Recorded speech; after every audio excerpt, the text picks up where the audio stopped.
দি দিবি না বনা হ'ব না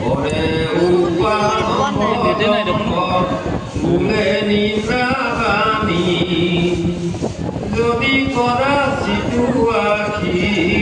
মাৰে হাতে হানি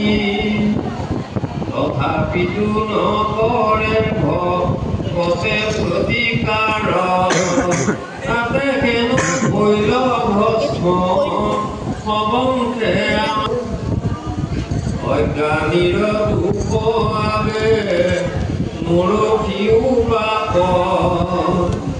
এই বুলি সমীকে ৰন্তনুতাপ ৰাধাৰ পাশ লাগি পাঞ্চিলা শৃংগী সাপিলে কটাংক দংশী বেতক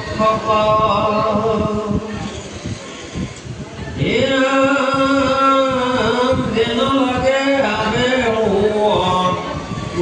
সাৱধান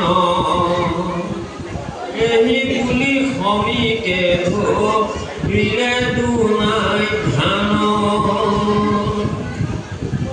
ওঠৰ অধ্যায় কথা এই মানে গৈল ৰাজা ৰবিকান্ত সুতে কহি বাকলৈল ৰাজা তেখেতে কলি প্ৰভাৱ কৰিব লগা নাছিল কিন্তু আমি সকলোৱে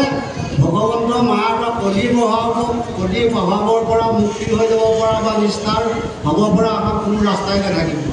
ভকতৰ যোগেদি ভাগৱত প্ৰতিষ্ঠিত হৈছে সত্যভূমি আগত এই ভাগৱত কেৱল বিশিষ্ট দুই এজন লিখি সন্থতহে আছিলে পৰীক্ষিত মহাজ্ঞানী মহামানী হৈ মহাবৈষ্ণৱসকলৰ দুখ সীমা নাইকিয়া হ'ল কিন্তু তেওঁ বিষ্ণু ভগত তেওঁ যদি সাত দিলেহেঁতেন আমি লিখি হ'লেও বাচিব পৰা উপায় নাথাকিলেহেঁতেন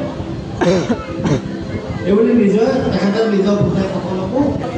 বিষয় বৈৰাগ